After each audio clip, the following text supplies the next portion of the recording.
Mr. Liu spent the past hour and 15 minutes talking to you about an event that lasted less than 2 minutes.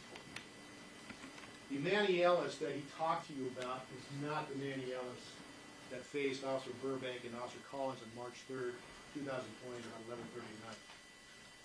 That evening, the Manuel-Ellis that they encountered was aggressive, he was violent, and he was extremely high in methamphetamine. After taking almost 2 minutes to try to arrest him and detain him, he was still bucking and fighting even after they had handcuffs on him. During that period of time, Officers Rankin and his partner, Officer Ford, happened upon the scene with a tremendous number of other officers, and Mr. Ellis is still bucking these individuals, still fighting against these individuals. That is the Manuel-Ellis that these individuals encountered. And I mentioned the methamphetamine not because of some fiction that's involved here, but that's exactly what the situation was. The autopsy was done by the Pierce County Medical Examiner, Thomas Clark. It was done on March 4th, the day after the event. There was a toxicology lab request that went out. That lab request came back in the middle of May, and Dr. Clark's report in the conclusion was as follows. The methamphetamine concentration is well within the fatal range and could have caused the death independently. He talks about there's a possibility of hypoxia, but then concludes his statement on the opinion of his paper. An argument could be made that the extremely high methamphetamine concentration should be considered the primary factor. You know, regrettably, Mr. Ellis died, but it was nothing that any of these officers did. Mr. Ellis died, unfortunately, of his methamphetamine toxicity. And at the conclusion of this case, when we're back before you during closing arguments, we will indeed ask that you find all of the officers not guilty for any of the crimes for which they're charged. Now, you need to know a little bit about the individual in this case.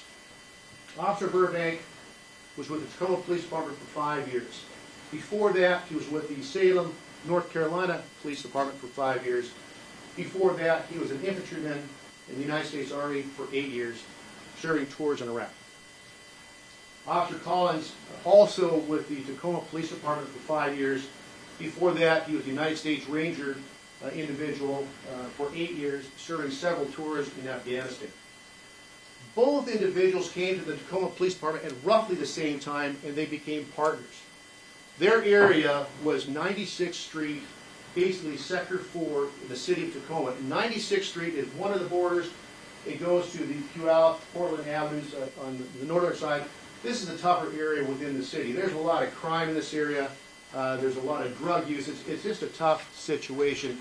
But this is an area that the officer patrolled, and he patrolled it professionally. They worked the graveyard shift, which is about 8 o'clock at night till 6 in the morning, and their goals are twofold. One, to do our job professionally, to return home to our families at the end of our shift. That has been their goals for the 5 years preceding this date. That would still be their goals, but unfortunately on this particular night, Mr. Ellis had a different idea. Now, with respect to you've heard some testimony about video and what had occurred, but this is for purposes of explaining everything that occurred and to put it in some type of a context. Earlier that evening, Officer Burbank and Officer Collins had done a traffic stop, an infraction, at 8th Street and 96th. Now, just to give you an orientation, 96th Street, it goes east and west. Ainsworth is a north and south tributary. 8th Street would be, a mile or so down to the east of this intersection, and they stopped two individuals, a young lady and her mother, both black females, had some issues with respect to a light that was out. They talked with these folks, said take care of the problem and move on. After that, the officers patrolled up to 96th and Ainsworth. Now, significantly, when they are at the A Street location, 96th and Ainsworth, and 8th Street, they were teamed up at that point in time with officers Rankin and Ford. They were also in a two-man patrol car. Officers Burbank and Collins were in a two-man patrol car. They met in that location. The event was taken care of regarding the infraction. No citation given. Let the folks go. Rankin and Ford went the opposite direction. Collins and Burbank went up there to the intersection of 96 and Angel. Now, when they got there, when they got to the intersection, they noticed a vehicle basically coming off of Ainsworth and trying to turn westbound onto South 96. The problem, what they noted though, is that there was an individual that was out there in the intersection with that car, and they couldn't tell what the heck he was doing. He was waving his arms in front of the car. He went to the door. It looked like he was trying to get in the passenger side of the vehicle, and the car drove away. They didn't know it was a domestic issue, carjacking, what it was. If he's a passenger in the vehicle, they had no idea. But as they were sitting here, Officer Collins is on the driver's seat. Officer Burbank is the passenger seat. Hey, guy, come over here. What's going on? Who later became known as Mr. Ellis comes up. I've got some problems. I've got warrants out. He was speaking super rapidly. He was in a bit of distress, but they didn't know what was going on. Officer Collins says, look, go to the curb, and we'll contact you. And the reason you do that is police officers, they don't want to be caught in their vehicle when there's a person outside that can have basically an upper hand of these folks. So he said, go to the curb and we'll come contact you. As Mr. Ellis goes around the front of the vehicle, he fixates on Officer Burbank. He fixates on Officer Burbank. He comes up to the passenger side of the vehicle. Officer Burbank doesn't know what's going on. He starts to roll the window down. And Mr. Ellis says, I had to punch you in the effing face. Immediately, Officer Burbank realized this is going sideways, and he's pinned in his vehicle. He rolls his window back up the same time that Mr. Ellis is beating on the window, hits it with 2 or 3 punches. Mr. Ellis goes for the passenger door. Officer Burbank locks the door and gets out. While he's doing that, and this is a rapidly transpiring event, Officer Collins, who's on his mic, is getting ready to inform dispatch of what is going on. He gets a mic click and he is out of the car before he can announce what it is that they are doing and where they are. As he comes around the car, from the bow of the car, he comes around the corner. Mr. Ellis is at the passenger window. Mr. Ellis turns his attention from Officer Burbank, shifts it to Officer Collins. His fists are clenched, and as Officer Collins is in front of it, Mr. Ellis is coming toward him. Officer Burbank opens his door to try to distract Mr. Ellis from going after Mr. Collins. It doesn't work. Mr. Ellis goes up, grabs Mr. Collins, and throws him to the ground with superhuman strength. It's something that these officers have not faced before, but it's something completely bizarre. He is on top of Officer Collins. Officer Burbank gets out of the vehicle, and the two of them are grappling with Mr. Ellis. Now, the reason that part is important and significant is because there is video of this interaction, but it occurs well after the initial confrontation begins. Officer Collins and Officer Burbank are engaged with Mr. Ellis, trying to defeat what it is that he's got in his mind, because they cannot tell. It gets to the point where Officer Burbank gets knocked away from Mr. Ellis. He goes, I've got to use something more because I cannot handle what it is he's doing, and he uses his taser. He shoots him with the taser. It has an effect temporarily, but when that effect wears off, it's like a 5-minute spurt. Mr. Ellis is back engaged with Officer Collins. A short time later, he engages again with the taser. It's still not working as you would expect it would work on any other individual. And during that same period of time, or close in time, Officer Collins is trying to put a lateral neck restraint onto Mr. Ellis to subdue him, and that is not working. He cannot get it done. Officer Burbank then shoots another taser round. That one gets him to the bottom where he's on top of him, and they are finally trying to get his arms. Trying to get his arms so they can handcuff him and restrain him. And he's getting jostled, both officers are getting jostled around by Mr. Ellis. They are not in control of the situation. They are panicked about the situation because this is a tiring event. During the period of time that Officer Burbank is there, he's clicked his mic, he's clicked it twice, and then finally he screams out, 96 on Ainsworth. And you'll hear that on the dispatch. Now, the significance of Officer Burbank's call out is that Officer Burbank and Officer Collins are known as two of the more adept, calm, quiet officers, extremely professional, don't get excited about events. When other officers heard this cry on the dispatch, they were concerned that they were going to come to the scene at 96 and Ainsworth and be witnesses to a fatality of the officers. That was the concern that they had, because Officer Burbank's call out was so unusual, so unlike anything that anybody had experienced before. That was the concern that the officers had. When the mic clicks go on, you will see, and you're going to hear the dispatch that's going on during this period of time. High intensity event. Officers Rankin and Ford, who have heard the clicks, turn around and are racing back to the scene. When they get there, Officer Collins and Officer Burbank are in front of the vehicle. They stop and they come to assist. Now, it's significant. Officer Rankin is on Mr. Ellis. Officer Ford is on Mr. Ellis. They have him handcuffed, but they don't have him stopped. They simply do not have him detained yet, and that is the first priority that an officer has in responding to a scene, is you control the scene. And you're going to hear more about that here shortly, but that is their first priority, and the scene was not in control. In this 2-minute period of time, there are 8 to 10 other officers that arrived, including Officer Burbank and Officer Collins' supervisor, who would take control of the scene, and they are still trying to get Mr. Ellis under control. They are in a fight. They are exhausted. They have other folks that are helping, other officers that are helping with detaining Mr. Ellis, but it's not working. He is still moving. He's thrashing. They ultimately put a hobble on him because he's kicking. They ultimately put a spit mask on him because he is spitting, and that's the nature of this event.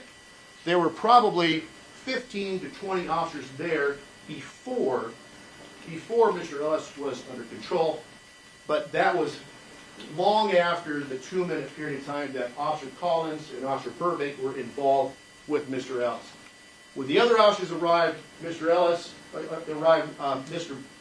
Burbank and Officer Collins were away.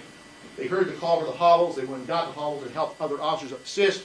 But at that time, there's 5 or 6 different individuals that are present, that are in place on Mr. Ellis. That is the circumstances that gives rise. Now, you've heard the references to the videos, and indeed there are videos. There's 4 videos. We have the videos from Sarah McDowell, who came up to the scene. Her parent, or her kid's father, Keon Lowry, is behind her. They are going from their prior place where they're at to Sarah's sister's house, which is about a mile away. And they have Seth Cowden, the pizza delivery driver, who is getting ready to take a right onto South 96. And they have Ayanna White. Now, and this is Ayanna's home here. Significantly, there's videos from these 3 different individuals, but they come at different points in time of the encounter. We know that for a couple of reasons. One is that you can tell based upon just when they shoot the video, and thinking about in your own personal situation, the time it would take to train your camera, to get your camera working, and taking a look at the situation. But also based upon what the officers are doing at the time that the videos occur, and also the length of time that the videos last. Now, Miss McDowell comes to the scene, says, "You're hurting him, just arrest him," all right? Mr. Lowry's behind her. He gets out of the car. Miss McDowell's video transfers from the officers, and she's picking on Mr. Lowry, telling him to get back in the car. He's got his daughters there. Don't be irresponsible. That's her response. She pans back up to the scene and catches the officers again. Mr. Cowden, who arrives at the scene, sees the interaction of the officers with Mr. Ellis, but again, it's after the event has started. The initial part of the event is not captured by any individual. Ayanna White is also, she's awakened from, she's playing on her phone or whatnot. She looks out the window, observes what's going on, takes some video of the situation, but all of it is inconsistent internally with each other. Miss White will testify that she saw Mr. Ellis pick up and knock Officer Collins to the ground as part of the part that she saw. And that's the people that were the videos. Now, there's three other important parts of this. One is that this house, Ayanna White's house, has a Vivint doorbell camera that's fixed to the house. This is one of those motion-activated cameras that if there's motion, the camera starts and it picks up the scene. Significantly, it doesn't pick up the car traveling through here. It picks it up some point in time after the effect, and so you see no cars, and then you see a car. There is a period of time that passes that you don't have any video of what is occurring. But it's clear that it's capturing, the events after the fact. But also importantly, there's two other individuals that the state failed to mention. Shad Hayes and Kenneth White. Now, Kenneth is Ayanna's brother, also lives in the home. He heard the commotion outside. He gets up, he looks what's going on. He's a former Marine. He's familiar with the kits that the officers wear. He's familiar with the weight of the kits. And he's watching as Mr. Ellis is moving these guys around like nothing, like he is moving as these officers are trying to restrain him. That's the one thing that he says. And he's noting that these guys are having some difficulty, but they're still grappling with him. He ultimately goes back in. Now, the other individual is Shad Hayes. And Shad's house, I believe, is this house right here. It's 1433 South 96th Street. Shad hears Miss McDowell scream. That gets his attention. He looks out. He sees what's going on. He comes outside, and he sees Mr. Ellis basically manhandling both Officer Burbank and Officer Collins, such that he asked them if they need his assistance to apprehend Mr. Ellis. They tell him, officers are coming, we don't need it. And so Mr. Hayes, and you will see him on the video, is out directing traffic because the officers and Mr. Ellis are out on the road. He doesn't want their cars that are coming through this way to strike them. And so that's his involvement. But you have these independent folks that are testifying about what it is that they see occurring on that late evening night, getting closer to morning. Now, as we go through this, there's really three parts to this event. The first is, as I've explained, is the factual situation. What's the outlining, the background facts that give rise to this case? That's the first part. The next part is there's expert testimony that's going to be presented to you, both the state have experts and the defensive experts, and that's regarding use of force. What was the appropriate amount of use of force? Now, it's the state's contention that officers Burbank and Collins would be on the force that they would be allowed to use under this particular circumstance, and respectfully, I would suggest that is wrong, for one. And it's wrong for a couple of reasons. One is that the experts that they rely upon for purposes of the opinions, they kind of give a half opinion. There's two of them. There's Sue Peters and there's Jack Ryan. Now, Miss Peters she's credentialed. She's a law enforcement officer. She testifies a lot and she provides information. When the case was charged, Miss Peters' opinion for officers Burbank and Collins is not regarding the use of force, not regarding the force that they used, but that they didn't call for medical assistance in a timely fashion. Let's step back a bit. What I just told you is that Officer Collins and Officer Burbank were engaged with Mr. Ellis for less than 2 minutes. They were exhausted after this fight. Other officers came in, and Mr. Ellis is still fighting, is still resisting these, such that they needed to put the hobbles on him. They needed to put the hobbles on him to restrain him. And still he's fighting these folks. To the point where when Officer Rank is there, he has to continually apply pressure to him to get him to knock it off. And officers saying, don't resist, don't fight, quit fighting, quit resisting, routinely to Mr. Ellis, is having zero effect on him. That is going on throughout that encounter. That's the one part. The next part is that Jack Ryan testifies a lot, provides testimony in a variety of cases dealing with use of force. He's selective in what it is that he considers. Selective in what he considers. He considers the videos that were taken by Miss Sarah McDowell, by Mr. Cowden, focuses on those two, plus their statements, And that's basically what he considers, you know. And then he sees the officers' reports from Burbank and Collins. He completely ignores Shad Days and Kenneth White, who provides some countering statements to these folks. And his opinion says, well, their use of force approximately caused Mr. Ellis's death. And that is where the state is bringing this case as well. You shouldn't have engaged him in the first place. You should have known for some reason that he was having some type of medical crisis, and you should never have engaged him, which is difficult to accept, but that's really kind of their position. Conversely, the defense we have, there's two experts. There's Chris Nielsen and there's Thomas Burns. And Chris, actually, Sergeant Nielsen, will be testifying regarding the events of Officers Burbank and Officer Collins. And in order to understand what Sergeant Nielsen's background is, you need to know who he is. Sergeant Nielsen is a police officer with the city of Renton. He's been there for 13 years. He's a trainer. He's been on the SWAT team. He's a person that engages with a tremendous amount of officers, and he has the knowledge for purposes of how to examine, how to consider these particular events. He's also a lawyer. He graduated from the University of Syracuse and he's been practicing as a lawyer for 18 years. In his progression, before he became a police officer, he was trying cases at the King County Prosecutor's Office, both misdemeanor and felony cases, and has that legal experience that is certainly helpful to those folks that are involved in law enforcement, and certainly helpful in this particular case.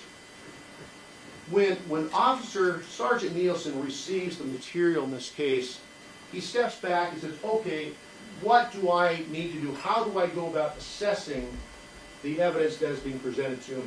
How do I do that? Well, he goes back to his training, his experience, his teachings, and the first thing that an officer is to do is they prioritize what it is that has to happen in any particular event. First thing that you do is you secure the scene. That's priority number one. You must secure the scene.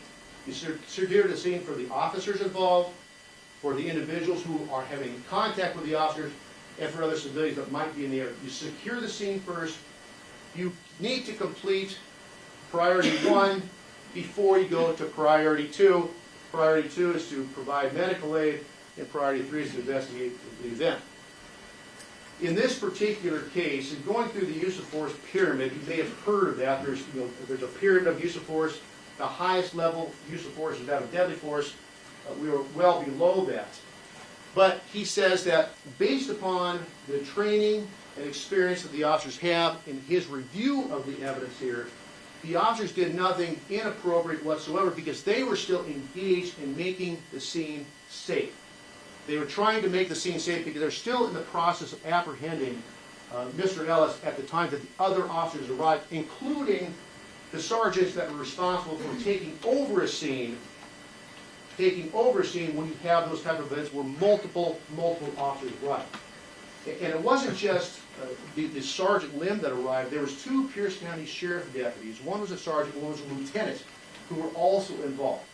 And they were observing what's going on, and then ultimately they contacted medical once the scene was secure, once Mr. Ellis was apprehended, once he was secured.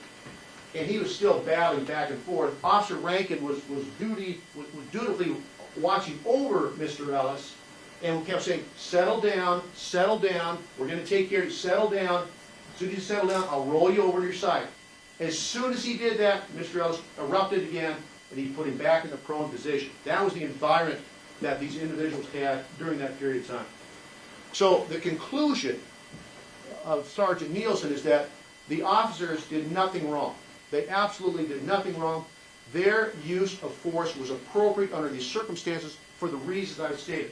And that's just a simple summary of what it is he's going to say. When he gets on the stand, he will detail his experience, his background, his legal education, the whole 9 yards as to why this makes sense under these particular circumstances. And I ask that you consider his testimony along with the other person's testimony in ferreting out the evidence of the case. The next part, and frankly you don't need to get to this part, because if the use of force is appropriate, unfortunately when Mr. Ellis passed away, that happened. But quite frankly, based upon the testimony of the medical experts, that was more like a foregone conclusion than anything else. Now, remembering back, the medical testimony that's being provided from a variety of experts, and there's like a dozen experts or so. There's 6 on the prosecutor's side, there's 6 on the defense side, but they all point back to the initial medical evaluation that was done by Dr. Clark. Now, Dr. Clark, you'll hear him testifying, he'll be up on the stand. Dr. Clark was a former Pierce County medical examiner, and you're going to hear about his background and his experience and dealing with cases of this nature in the past. And all of the experts start that basically as their primer for what occurred. And Dr. Clark said that Mr. Ellis had a bad heart, and you're going to hear about that probably ad nauseum, that he might have been, it was progressive hypoxia, but the problem is that what put Mr. Ellis over the top was the use of the spittoon. That is significant because none of these 3 officers in any fashion had anything to do with the spittoon. That's the first thing. They had nothing to do with the spittoon. That was minutes after they had been done. They were no longer involved. And the other part, and it's significantly, is that due to Mr. Ellis's extremely high, fatal methamphetamine dose, he was going to die. Now, what's that mean? Well, there's testing that we talked about, I talked about earlier, that the methamphetamine level was 2,400 nanograms per milliliter blood. That's what the level is. To give you an idea of the lethality of that, people are known to die at 50 nanograms. 50. That's less than a tenth of what was here. Mr. Ellis was said by the state to have been acting normally that day. Well, we have testimony from what I consider objective individuals. There are 2 individuals from the state of Washington toxicology lab. There's Dr. Fiona Cooper and he's Lewis. They're toxicologists. They know about ingestion of this type of these levels of methamphetamine, what it can do to the person. And both are surprised at this level because of the significance of it, and from their experience, the levels and also the levels that's noted in the report that accompanies the report that Dr. Clark talked about, says 600, 800 nanograms is fatal. Mr. Ellis was 3 to 4 times higher than that at this point in time. So that's one problem. The other issue is that we're debating what Mr. Ellis was doing before he came into the encounter with officers in Burbank and Collins. He was anything but okay. The testimony that will come in from Dr. Cooper is that when you take a look at a particular drug level, you look at a couple of different things. One is you look at what the drug level is, and then you look at what the metabolite is. Now, in this case, the methamphetamine level was 2,400 nanograms. The metabolite, which is amphetamine, was in the low 40s. What that suggests to her is that this was a dose of methamphetamine that Mr. Ellis ingested within a half hour to maybe up to 2 hours before he came into contact with law enforcement. That is the significance of that particular amount. Now, the other part that makes it even more significant is that the doctors are going to testify that Mr. Ellis had a bad heart was from his chronic methamphetamine. Over a decade he was in and out of the hospital with bad heart issues, a tremendous amount of just poor health, focused though primarily on the heart and his use of methamphetamine. And so the problem with that is that when you get these combinations and you have enough, you're tolerant to methamphetamine, if you stop for a period of time, that tolerance wears off. It doesn't last. Now, you're going to hear testimony that Mr. Ellis, at this point in time, was in a drug rehab program, Pierce County Alliance, and he's living in this safe and sober housing unit, ostensibly to stay safe and sober, but he wasn't maintaining it. He simply wasn't maintaining the sobriety. He had the event that we'll talk about a little bit more in September of 2019. He tested positive again in December of 2019.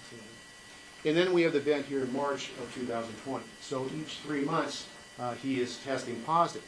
But the question is, well, okay, he was sober for those 3 months. What does that do to a person's their ability to handle this load of methamphetamine? Well, if indeed he was completely off the drug, this level of methamphetamine will put him to a meth psychosis to where he's not going to recover from. That's what the situation, and that's what Mr. Ellis found himself in. Getting back to the medical experts, we have the testimony that starts with Dr. Clark's opinion. Now, he got some additional information, and he became the state's expert. After no longer working for the city, or for Pierce County, he became the state's expert. But he's stuck with this particular report. And not only is he stuck with this particular report, the other doctors are also comparably stuck, because all of the doctors on the state side say that we agree with what Dr. Clark says. We agree with it. Well, if you agree with what Dr. Clark says, then you need to agree that the methamphetamine dose was toxic, that it was a lethal dose, and that in and of itself could be the cause of Mr. Ellis's death. But they don't do that. They don't do that. And just for example, there are of the doctors that looked at the methamphetamine, they have a kind of a range as to what their testimony, I anticipate, will be. One said, yeah, I acknowledge, and this is a Dr. Wolgerwerner, cardiologist, I acknowledge that meth at this level can be toxic, it's capable of causing death. He had a large heart, but that didn't harm him. That is nothing that has caused his death. There's Dr. Mitchell, forensic pathologist. He understands the methamphetamine level. He understands the large heart, but it's the physical restraint that caused his death. Dr. Smart, another emergency room person who frankly says that, look, I've seen meth doses, double this, not an issue. That doesn't cause no problem whatsoever. He simply died because he was restrained. Then you have an epidemiologist, Dr. Freeman, who does statistics and uses a statistical approach, saying, well, if a person uses methamphetamine, only one person, 400,000 died, therefore this could not have been that type of a dose to cause his death. We will get into his testimony on the stand, testing his theories regarding the statistical analysis and how it applies in this particular case. And then you have Dr. Veal. And Dr. Veal, another one who says that there was a variety of things that was going on at that point in time. He was tased, but that didn't affect him. He was high on meth. That certainly could affect him. He was restrained, and that probably affected him. But again, they kind of discount what it is that Dr. Clark says. Conversely, you have the defense medical experts. There's 6 of them. And their testimony, I anticipate, will be from Dr. Stankus. This is a toxic ingestion of methamphetamine. That causes death. Dr. Marmoreno. Hypoxia had nothing to do with this individual's death. He was high on meth. Dr. Levine died of acute meth toxicity. Dr. Fishbein, it's meth intoxication. And significantly, Dr. Reese, who said he had been using meth and he was in a meth-induced psychosis. Meth-induced psychosis. These experts not only accept Dr. Clark's opinion, they embrace his opinion. They don't try to create some other event that occurred. They accept the facts that are presented to them for purposes of considering the evidence. Now, a couple other things that we need to speak about here is that what other independent evidence is there that is suggestive to how it is that Mr. Ellis died? The encounter that he had with Officer Burbank and Officer Collins on that particular evening. I told you how short the encounter was, but 2 parts that are here is that here at the car, below the window, you're going to see this box of donuts, which was inspected, and the officer that inspected said the box was open. That's the first thing. The other is that there's a bottle of water that rolled to the side, and these are the 2 items that Mr. Ellis was walking with that night when he came into contact with Officer Burbank and Officer Collins. There's also the smearing on the window. Now the city says, well, we didn't test it. Therefore, you can't believe what it is. Take a look and use your common sense and say, okay, this guy's got a box of donuts that's open. We have smearing on his windshield, which is smearing of powdered sugar. It doesn't take a person with a heightened degree to understand this is consistent with what Officer Burbank stated was the event. That is what we have here. And so in addition to that, we have historical information regarding Mr. Ellis. We know that there was an event in 2015. 2015, 5 years before this event, he was high on methamphetamine, caused him legal difficulties, caused him to be hobbled by officers to restrain him, to stop him from acting the manner that he was acting. We have the event in 2019 where this is frighteningly similar to what occurred in 2020. He was running down the street, Pacific Avenue, naked. Officers were after him, and he's down on the ground, and the officer said, stay down, do not get up, stay down. Mr. Ellis gets up, he is naked, and he charges the police officer. Officer shoots him with a taser, he drops to the ground. He recovers, he gets back up, and he's charging the officers again, and they tase him. And at that point in time, in the second tasing, they were able to apprehend him. They were able to arrest him, and then he was charged with offense. To Mr. Ellis's credit, he recognized the only reason the officers didn't shoot me because they could tell I was in a meth psychosis, and that's why I'm still alive. That's why I'm still alive. And then we have the event where he is high again in 2019 in December, and then unfortunately on this period of time in 2020. Now, that is a brief, very brief overview of the evidence that I anticipate that you're going to hear from the stand. You're going to hear witnesses testify. You're going to hear a myriad of police officers that will get up here and testify about their encounter with Mr. Ellis on that evening that is completely devoid of Officer Burbank or Officer Collins either, because they were exhausted. They were absolutely they were done. They could no longer work at that point in time. Officer Collins said my wrists were so tight I couldn't do anything. The lactic acid had expelled me from being able to assist in any other fashion. Officer Burbank was the same way. He goes, I was done. I was simply done.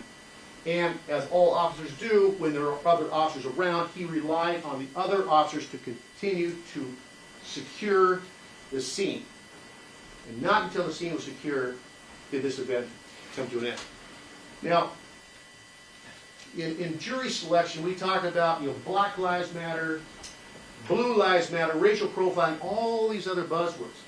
And for those of you that have seen the news media, this is where the facts come from. This is the information that the 12 of you that are going to decide this case will get your information for purposes of deciding this case.